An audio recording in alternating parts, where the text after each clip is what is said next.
children about friendly animals. Friendly animals అంటే ఏంటి? So మీరు అబ్జర్వ్ చేస్తే pigeons are friendly by nature. Okay, pigeons observe చేస్తారు అనుకోండి మీరు, పెట్ pigeons కానీ లేదంటే నార్మల్ pigeons అన్నీ కూడా they don't fly away. మనుషులు చూసినప్పుడు అవేమి ఎగిరిపోవు కదా. So they keep on moving around near us. So they are friendly in nature. మీరు అబ్జర్వ్ చేస్తే cows, dogs, remaining many animals like domestic animals maximum they are friendly. Okay, friendly in nature. So అలాంటి కొన్ని friendly animals ఏంటో చూడండి. Some animals like cows, pigeons and dogs are friendly by nature. So cows కానీ pigeons కానీ dogs అనే ఇవన్నీ కూడా ఫ్రెండ్లీగా ఉంటాయి అన్నమాట. బై నేచర్ అంటే స్వతహాగా అవి నార్మల్గా అందరితో మనుషులతో కలిసే జీవించేవి. Okay, when you give them food they immediately come to eat and mix up with you. So వీటికి మీరు ఫుడ్ ఎప్పుడైనా వేస్తే అవి ఏం చేస్తాయి, చక్కగా అవి తినేసి అవి మళ్ళీ మీతో ఫ్రెండ్లీగా మీతో పాటు తిరుగుతూ ఉంటాయి. Yes or no? సో అది ఫ్రెండ్లీ నేచర్ అన్నమాట. Farm animals such as goats, hens and ducks are also friendly by nature. So goats, hens and ducks ఇవి కూడా పెంచుకుంటూ ఉంటారు కదా. సో ఇవి కూడా ఫ్రెండ్లీ బై నేచర్, బై స్వతహాగా ఇవి కూడా ఫ్రెండ్లీ నేచర్ కలిగి ఉంటాయి అనమాట. మనతో పాటు కలుస్తూ మనతో పాటు చక్కగా మనతో పాటు లివింగ్ అనేది కొనసాగిస్తూ ఉంటాయి. సో యానిమల్స్ అనేవి చక్కగా కలిసి ఉండే వాటిని ఫ్రెండ్లీ యానిమల్స్ అంటారు. They are not afraid of people and move around the farm freely. So అవి భయపడతాయా మనం చూసి? ఈ చక్కగా వాటి పని చేసుకుంటూ ఆ ఫామ్ అంతా ఎక్కడైతే అవి వాటి ప్లేస్ ఉందో ఆ ప్లేస్లో చక్కగా హ్యాపీగా తిరుగుతూ ఉంటాయి. They are not afraid of people. అంటే మీరు అబ్జర్వ్ చేస్తే ర్యాబిట్ కానీ లేదంటే మిగతా డీస్ కానీ ఇవన్నీ ఏంటి, పీపుల్ని మన సౌండ్ ఏదైనా చేసినా కూడా అవి వెంటనే భయపడిపోతాయి. వాటి స్వభావం అలాంటిది. కానీ ఫ్రెండ్లీ యానిమల్స్ లైక్ డాగ్స్ ఇవన్నీ అయితే పీపుల్ ఉన్నా లేదంటే ఎవరున్నా కూడా అవి ఫ్రీగా ఉంటాయి అన్నమాట. ఓకేనా? Next, dolphins and fish are also friendly sea creatures. So sea క్రియేచర్స్కి వచ్చేటప్పటికి డాల్ఫిన్స్ కానీ ఫిషెస్ కానీ ఇవన్నీ కూడా పీపుల్తో ఫ్రెండ్లీగా ఉంటాయి, ఫ్రెండ్లీ నేచర్. అవి కూడా చక్కగా ఎక్కడైనా కూడా జీవించగలడానికి ఫ్రీగా ఫీల్ అవుతూ ఉంటాయి. డాల్ఫిన్స్ అవన్నీ కూడా మీరు అబ్జర్వ్ చేస్తే we'll mostly observe in Geographic channels and Discovery channels observe చేస్తే dolphins they play. Yes or no? So they are friendly with people. Okay, so that is about friendly animals. Next, animal baby loves to play. So babies, so children play. మీరు ఆడుకుంటూ ఉంటారు కదా, అలాగే animals కూడా ఆడుకుంటూ ఉంటాయంట. They also love to play. ఎలా చూడండి ఇక్కడ ఎలా ఆడుకుంటూ ఉంటాయి యానిమల్స్ అనేవి. All animal baby enjoy playing. మీరు అబ్జర్వ్ చేస్తే ఇక్కడ క్యాట్ బేబీస్ ఏం చేస్తున్నాయి? ఫైటింగ్. Yes or no? అవి కూడా చిన్నపిల్లలాగా ఫైట్ చేసుకుంటున్నాయి. Yes or no? You can see మీ చుట్టుపక్కల కూడా మీరు అబ్జర్వ్ చేయొచ్చు మీ సరౌండింగ్స్లో. సో చిన్న చిన్న క్యాట్స్ ఎప్పుడు కొట్టుకుంటూ కనిపిస్తూ ఉంటాయి. Okay, dog and dog fighting each other. So you can observe all animal babies enjoy playing. You must have seen the dog and cat fighting with each other. So మీరు observe చేసే ఉంటారు కదా, cats కానీ dogs కానీ చిన్న చిన్నవి ఆడుకుంటూ ఉంటాయి లేదంటే కొట్టుకుంటూ ఉంటాయి. సో ప్రతి చిన్న యానిమల్ కూడా లేదంటే బేబీ యానిమల్స్ అన్నీ కూడా ఆడుకోవడం లేదంటే ఇలా చిన్న చిన్నవి చేస్తూ ఉండడం అనేది వాటికి కూడా ఇష్టమంట, like human beings. Okay, sometimes they roll over or pull and push each other. So roll over అంటే ఒకదాని మీద ఒకటి పడి రోల్ అవుతూ ఉంటాయి కదా, కింద నేల మీద కొట్టుకుంటూ ఉంటాయి కదా, లేదంటే ఒకదాన్ని ఒకటి లాక్కోవడం గీట్టుకోవడం ఇలాంటివి చేస్తూ ఉంటాయి యానిమల్స్ కూడా. Babies of wild animals also play with each other. So domestic యానిమల్సే కాదు, వైల్డ్ యానిమల్స్ కూడా you can observe in the Discovery channels cubs playing with each other. Cubs అంటే ఏంటి? సో లయన్ బేబీస్ ఇవన్నీ కూడా you can observe they are playing with each other. Tiger babies కానీ ఇవన్నీ కూడా చక్కగా ఒకదాని మీద ఒకటి పడుతూ లేదంటే వాళ్ళ మదర్ మీద పడుతూ ఆడుతూ ఉంటాయి. So it is some cute. Okay, మీరు అబ్జర్వ్ చేస్తే ఈ ఛానల్స్లో మీకు బాగా తెలుస్తుంది. ఓకే, చూడండి. Next, give and take relationship. Give and take relationship అంటే ఒకటి వాళ్ళకి ఇవ్వడం దాన్ని తీసుకోవడం. ఏంటి, ఎలా ఇస్తూ ఎలా తీసుకుంటాయి యానిమల్స్ అనేవి చూడండి. Have you seen birds sitting on the back of a cow? These birds are cattle egrets.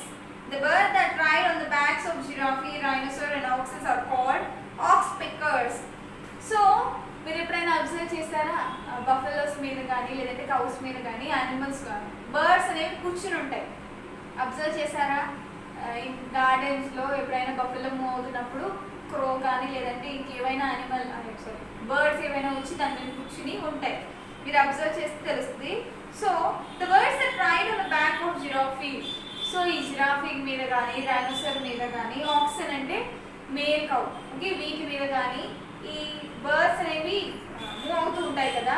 So అలాంటి వాటిని ఏమంటారంటే ఆక్స్ పెక్కర్స్ అంటారు. They are called as the oxpeckers. What are they called? Oxpeckers. ఏవైతే riding buffaloes మీద లేదంటే cows మీద వేటి మీదైనా రైడ్ చేస్తూ ఉంటాయి కదా, వాటి మీద వెనకాల కూర్చుని వీటి మీద కూర్చుని ఉంటాయి కదా, వాటిని ఏమంటారు? That birds are called oxpeckers. What are called? ox peckers. OXPECKERS. Ox peckers. Okay, these two type of birds eat insects which live on the skin of animal. In return they warn with shrieks when they see an enemy. So ఇవి ఏం చేస్తాయంట? ఈ birds అనేవి ఎప్పుడైతే మీ giraffe మీద కానీ లేదంటే వేరే animal మీద కూర్చున్నప్పుడు ఆ యానిమల్స్ మీద ప్రెసెంట్ అయిన ఇన్సెక్ట్స్ ఉంటాయి కదా, చిన్న చిన్న ఇన్సెక్ట్స్, ఆ ఇన్సెక్ట్స్ ని తినడానికి ఇవి వాటి మీద కూర్చుంటాయి. అలాగే ఇంకొక హెల్ప్ ఏం చేస్తాయంటే వీటికి ఏదైనా అటాక్ చేసేవి ఏమైనా వచ్చినప్పుడు ఇవి వాటికి తెలియజేస్తూ ఉంటాయంట. దే వార్న్ అంటే వాటికి ఇలా మీకు డేంజర్ ఉంది ఆ ప్లేస్లో అని చెప్పి తెలియజేస్తూ ఉంటాయంట. సో అంటే ఏంటి? టేకింగ్ అండ్ గివింగ్ ప్రాసెస్ అనేది అనమాట. సో వాటి మీద ఉన్న యానిమల్స్ లేదంటే వాటి మీద ఉన్న ఇన్సెక్ట్స్ ఏవైతే ఉన్నాయో ఈ బర్డ్స్ అనేవి కూడా తింటూ ఉంటాయి. They are getting food. And in return ఇవి ఏం చేస్తున్నాయి? ఏదైనా రిస్క్ కానీ ఏదైనా ప్రాబ్లం ఏదైనా రాబోతున్నప్పుడు ఇవి ఏం చేస్తాయంటే వార్న్ చేస్తాయి, అక్కడ ప్రాబ్లం ఉంది అని చెప్పి వీటికి సిగ్నల్స్ ఇస్తూ ఉంటాయంట.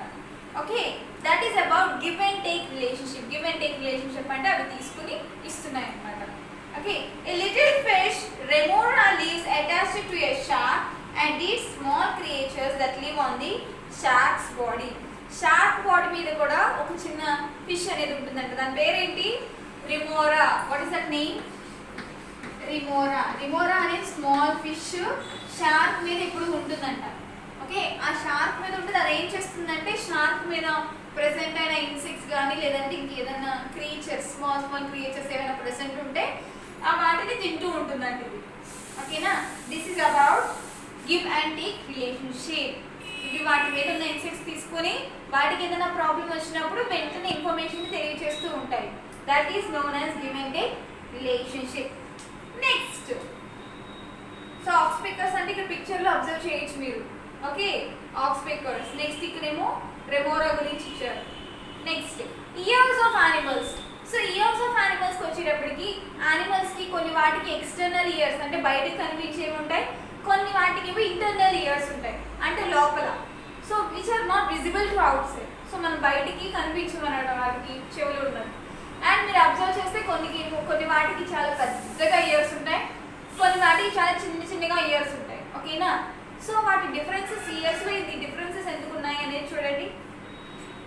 Animals' ears can be unbelievably large like the African elephants. So మీరు ఆఫ్రికన్ ఎలిఫెంట్స్ చూస్తే ఎలిఫెంట్స్ ఇయర్స్ ఎలా ఉంటాయి? చాలా పెద్దగా ఉంటాయి. Yes or no? They are so large and long. Yes or no? So and for tiny like gabriel's ears. So కొన్ని మీద animals చూస్తే వాటి చిన్నగా ఉంటాయి, కొన్ని వేరే యానిమల్స్ అబ్జర్వ్ చేస్తే. Horse ears are the same size or dogs have diverse ears. So మళ్ళీ డాగ్స్లో అబ్జర్వ్ చేస్తే ఇయర్స్ అనేవి వేరే విధంగా ఉంటాయి షేప్. ఓకేనా? హార్స్కి అయితే నార్మల్ ఇయర్స్ ఉంటాయి. Next, the shape of the outer ear can improve its functionality. So ఏదైతే షేప్ మనకు బయటకు ప్రెసెంట్ అయి ఉన్నాయో అది ఎందుకు అంటే వాటి హియరింగ్ పవర్, ఓకేనా, అవి శబ్దం వినగల కెపాసిటీని ఈ షేప్ ద్వారా అవి అబ్జర్వ్ చేసుకుంటూ ఉంటాయంట. ఏదన్నా ఈ ఫంక్షనాలిటీ, ఇయర్ ఈ ఫంక్షనాలిటీ అనేది ఈ షేప్ మీద కూడా, ఎక్స్టర్నల్ ఇయర్ షేప్ మీద కూడా డిపెండ్ అయి ఉంటుంది అని చెప్తున్నాడు. For example, long ears of hairs help them to increase their range of hearing to avoid predators. Predators అంటే వీటిని చంపేవి. ఓకేనా? సో హెయిర్స్ అంటే మీరు అబ్జర్వ్ చేస్తే, సో హెయిర్ అనేది ఇక్కడ చూడండి. సో దానికి పెద్ద చెవులు ఉంటాయి.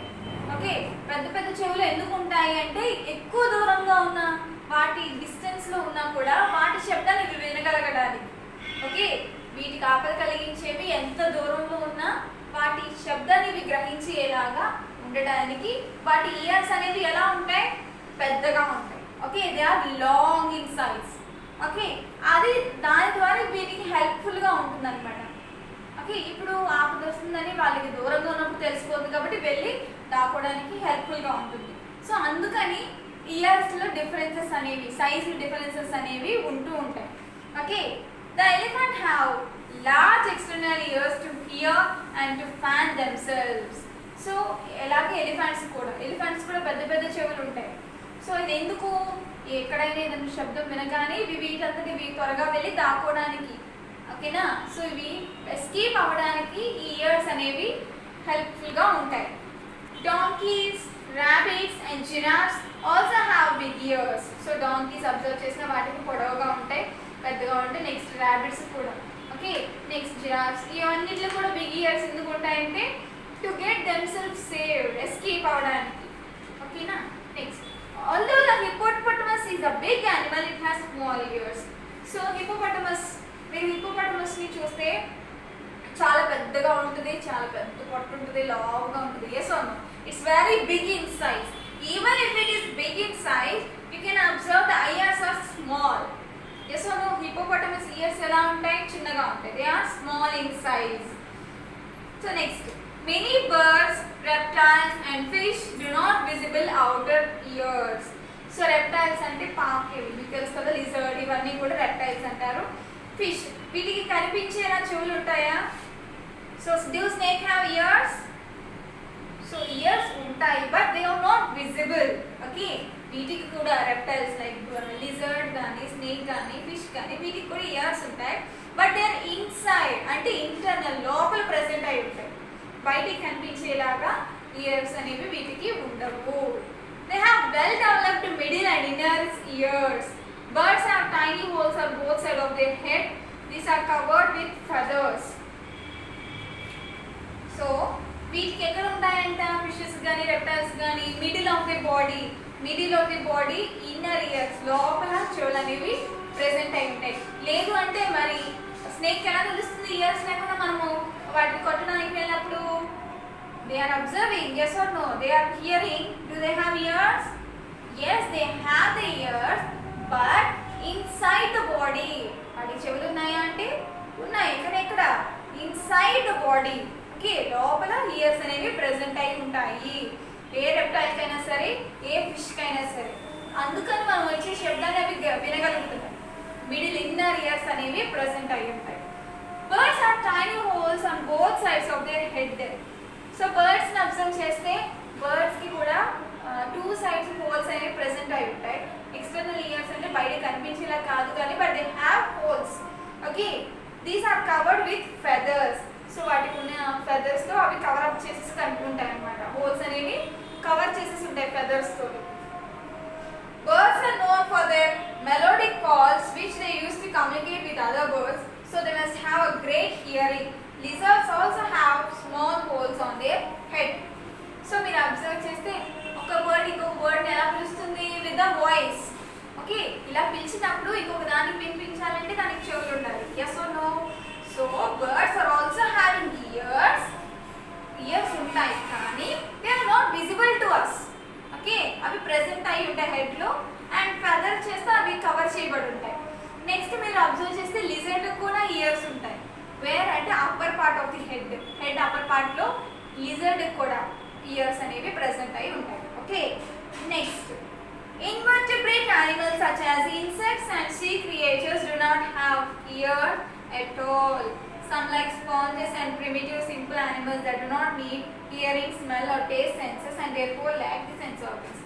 So మిగతా మైక్రో ఆర్గానిజమ్స్ కానీ, ఇన్వర్టిబ్రేట్స్ కానీ, ఇన్సెక్ట్స్ అంటే పురుగులు, ఓకే, సీ క్రియేచర్స్ అంటే కొన్ని స్టార్ లైక్ సీ హార్స్, వీటన్నిటికి కూడా ఇయర్స్ అసలు ప్రెసెంట్ ఉండవంట. Because that is not needed. వారికి ఎటువంటి సెన్స్ ఆర్గన్ కూడా అవసరం ఉండదు కాబట్టి ఈ మైక్రో ఆర్గానిజమ్స్ ఏవైతే మనకి కనిపించవో వాటికి ఇయర్స్ అనేవి ప్రెసెంట్ అయి ఉండవు. ఓకేనా, లైక్ సమ్ సీ క్రియేచర్స్ కూడా ఇయర్స్ అనేవి ప్రెసెంట్ అవి ఉండవు అని చెప్పి చెప్తున్నారు. So this is about our ear of animals. Next, coming to the body hair of animals. Last topic, body hair of animals. So animals kuda different of hair ane present ayi untundi chudandi. The body of animals is also covered with skin just like our body is covered with skin. So human beings body దేంతో cover చేసి ఉంటుంది? With the skin. So in the same way animals body ఎలా cover చేసి ఉంటుంది అంటే with the hair తో cover up చేసి ఉంటుంది. ఓకేనా? మన బాడీ స్కిన్ తో ఏ విధంగా బాడీ అంతా కూడా కవర్ చేసి ఉందో యానిమల్స్ బాడీ కూడా హెయిర్ తో ఆ విధంగా కవర్ అప్ చేసి ఉంటుంది. Okay, the skin has hair. Some animals like yak, musk oxen and bears have long hair and their skin. So కొన్ని యానిమల్స్ వచ్చేటప్పటికి రఫ్ స్కిన్ అనేది ప్రెసెంట్ అయి ఉంటాయి. మీరు అబ్జర్వ్ చేస్తే బేర్కి కానీ వీటికి లాంగ్ హెయిర్ ఉంటుంది, అలాగే స్కిన్ కూడా ఎలా ఉంటుంది? బాగా గట్టిగా ఉంటుంది. Okay, rough skin. Okay, next they live in very cold areas. So ఈ యాక్స్ కానీ మస్క్ ఆక్సెన్ కానీ బియర్స్ కానీ ఇవన్నీ ఎక్కడ ఉంటాయి? మంచు ప్రదేశాల్లో ఉంటాయి కదా. సో మంచు ప్రదేశాల్లో వీటికి ఎక్కువ హెయిర్ ప్రెసెంట్ అయి ఉంటుంది, అలాగే స్కిన్ కూడా బాగా రఫ్గా ఉంటుంది. సో ఇవన్నీ కూడా ఎక్కడ ఉంటాయి? కోల్డ్ ప్లేసెస్లోనే ఉంటాయి. They long hair keep them warm. ఈ హెయిర్ ఏదైతే వాళ్ళ బాడీ మీద ప్రెసెంట్ అయిందో, ఫర్ అంటారు కదా, చిన్న హెయిర్ ఏదైతే ప్రెసెంట్ అయిందో అది వాళ్ళని ఈ చలిదనాన్ని నుంచి కాపాడుతుంది అనమాట. బాడీని హీట్ చేస్తూ ఉంటుంది ఈ హెయిర్ ఉండడం వల్ల. అర్థమవుతుందా? Bear lives in a cold place. Yes or no? Cold ప్లేస్లో ఉన్నప్పుడు కూడా దానికి చలి రాకుండా ఉండాలంటే ఆ హెయిర్ అనేది దానికి హెల్ప్ఫుల్గా ఉంటుందంట, వేడిని క్రియేట్ చేయడానికి, బాడీలో హాట్నెస్ క్రియేట్ చేయడానికి. ఓకే, కీప్ వామ్ అంటే చల్లగా లేదు వేడిగా కాకుండా ఉండడానికి ఆ ఫర్ కానీ లేదంటే ఆ హెయిర్ లైక్ స్ట్రక్చర్ ఏదైతే ఉందో అదంతా కూడా హెల్ప్ఫుల్గా ఉంటుంది. Animals like cows and buffaloes have short hair as they live in not so cold areas. So coming to cows and buffaloes కూడా hair present అయి ఉంటుంది, but not very long as bear. So bear కున్నంత long hair అయితే మనకు కనిపించే విధంగా ఉండదు, కానీ దీనికి కూడా హెయిర్ ప్రెసెంట్ అయి ఉంటుంది. ఎందుకంటే ఇవి కోల్డ్ ఏరియాస్లో ఉండవు కదా, అంత కోల్డ్ ఏరియాస్లో అయితే ఉండవు కాబట్టి so hair is normal. Okay, short hair. The different colored hair on animal skin is reason to different designs on animal skin. So మీరు అబ్జర్వ్ చేస్తే కొన్ని యానిమల్స్కి కొన్ని డిఫరెంట్ కలర్స్లో ఉంటాయి. మీరు అబ్జర్వ్ చేస్తే ఇప్పుడు లైన్కి చూడండి, you can observe the what we say stripes. Okay, stripes are observe. And if you observe for leopard, so dark చూడండి ఇక్కడ, you can observe different colours. Yes or no? So circles అనేవి form అయి ఉంటాయి, ఈ విధంగా ఉంటుంది లెపర్డ్కి. అవి ఎందుకంటే it is also one of the reason. ఇలా ఉండడానికి కూడా ఒక రీజన్ ఉందంట. ఏంటి? బికాస్ ఏదన్నా వీటి మీదకి అటాక్ చేయడానికి రావడానికి వచ్చినప్పుడు ఇవన్నీ కూడా దాక్కోవడానికి ఏమైనా బుషెస్లోకి లేదంటే దేంట్లోకైనా వెళ్ళినప్పుడు ఆ కలర్తో ఇవి కంబైన్ అయిపోవడానికి. సో ఆ విధంగా ఇవి ప్రొటెక్టివ్గా ఉండడానికి ఆ స్కిన్ అనేది ఆ విధంగా వాటికి ఉంటుందన్నమాట. Okay, this is the reason behind why the skin is in this colour. Okay, చూడండి. The different colored hair on animal skin is the reason to different designs on an animal skin. The leopard has spots on its body. So if you can observe, the leopard has spots on its body. Tiger have a striped coat. Tiger is having a striped coat. Okay, this helps them to hide the bushes to chase the prey. So వాటి food తీసుకోవడానికి లేదంటే ఏదైనా problem నుంచి escape అవ్వడానికి కూడా ఇవి అన్నీ కూడా బుషెస్లోకి వెళ్ళి దాక్కున్నప్పుడు ఎస్కేప్ అవడానికి లేదంటే ఇంకొక వేటాడడానికి కూడా ఇది ఉపయోగపడుతూ ఉంటాయి. All animals do not have hair on their body. Fish and snakes have scales. Usually animals which have external ears also have hair on their body. So అన్నిటికీ కూడా హెయిర్ ఉండాలని రూల్ అయితే లేదు. If you observe, snake and fishes don't have hair. Yes or no? Snakes కి fishes కి hair ఉంటుందా? No. They have scales. Scales అంటే they have, so you can see in the fish layer type లో plastic type లో layer form అయి ఉంటుంది కదా, they are called scales. Scales అనేవి ప్రెసెంట్ అయి ఉంటాయి. So usually animals which have external ears also have hair on their body. So external అంటే బయటికి కనిపించేలా చెవులున్న మ్యాక్సిమం యానిమల్స్ అన్నిటికీ కూడా హెయిర్ ప్రెసెంట్ అయి ఉంటుందంట. This is about our lesson animals world. So my dear children, go through the lesson once again, lesson అంతా కూడా మళ్ళీ ఒకసారి వెరిఫై చేయండి, ఓకేనా.